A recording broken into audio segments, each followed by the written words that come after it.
In this video, I'm going to show you the Excel skills for section 5.3, which is looking at the norm S inverse and the norm inverse functions.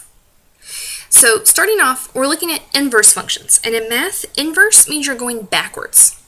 So before, with our dist functions, we were given a point and we were trying to find the area. Now we're given the area and we're trying to find the point that goes along with it. So you know you've got to use a norm inverse function if it gives you either an area or a percentage and it's asking what point separates that area from the rest of the curve. Also, the difference between them is the S, and the S stands for the standard normal curve.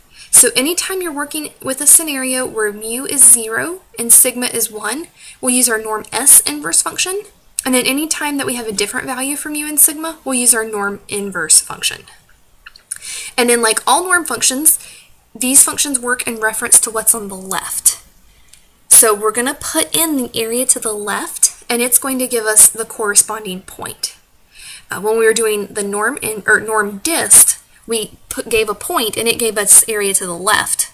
Now we're putting in area to the left, and it's going to give us the equivalent point. So everything is backwards from the way we did it with norm dist and norm S dist. So let's look at some. We want to find the z-score, so z-score right away, anytime we see a z-score, that means we're in the standard normal curve where mu is 0 and sigma is 1, that for which 70% of the distribution's area lies to its left. All right, so we know we're in the standard normal curve and we're given area to the left. This one's actually pretty easy. We're going to go down to our norm S inverse function, and all we do is we put in area to the left, and it gives us the corresponding z-score. So the z-score of 0.5244 has 70% of the area to its left. And this makes sense because 0 is in the middle. The standard normal curve, the mean of 0 is in the middle. So half the area is below 0, half the area is above 0. Well, if we're trying to get 70% to the left, that means we've got to have everything to the left of 0, which is half, and then a little bit more. So it makes sense that our z-score is a little bit above 0. Next example. Find the z-score that has 84.85% of the distribution's area to its right. Right, so z-score, again, standard normal curve. But now we're given area to the right. We cannot put area to the right into the function. We have to put in area to the left. But we can find it. We know right and left are complements, so if we do 1 minus the area to the right, that's going to give us the area to the left. So a point that has 84.85 above it, that's equivalent to saying that 15.15% is below it. So remember, norm functions are always in reference to the left. In order to use norm S inverse, we have to put in the area to the left.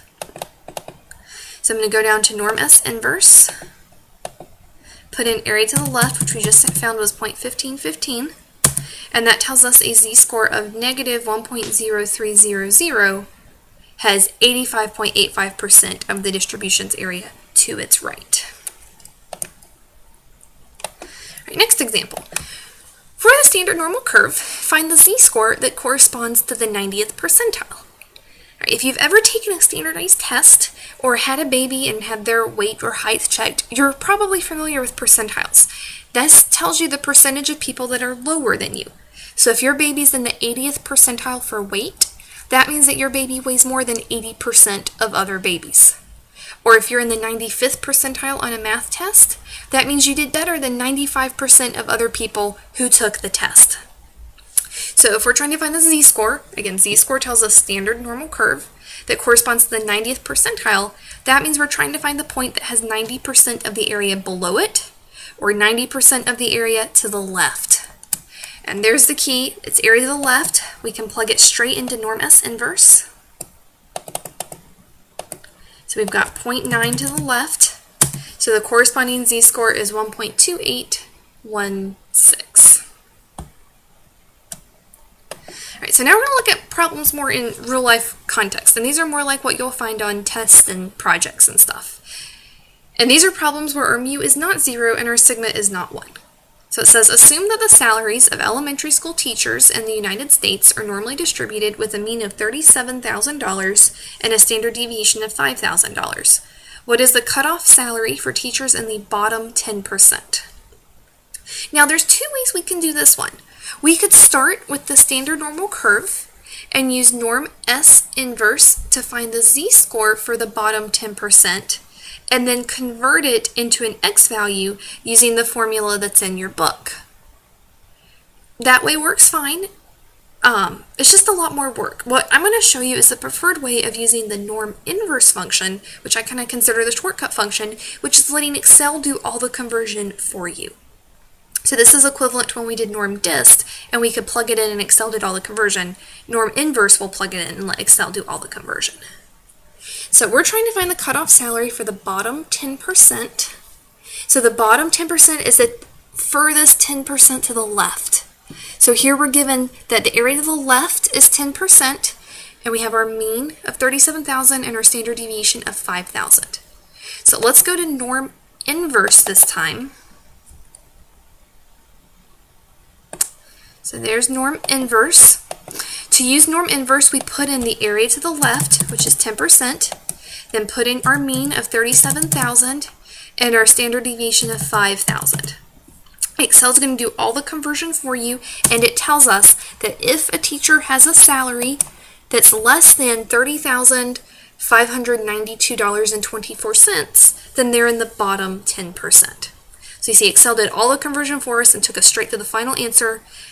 That is good. We like that. That makes life easier, and again, this is the way I would prefer it that y'all did it. If you want to do it the long way, you're welcome to, and it's correct. But it's nice to have a shortcut that works.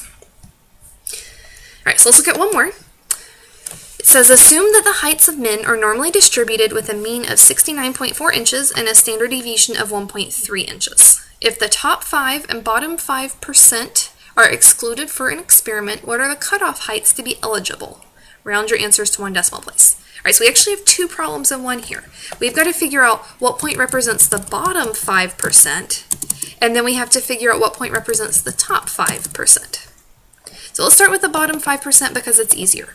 The bottom 5% means there's 5% to the left. So we can go into norm inverse. So norm inverse, plug in area to the left, which is 0.05.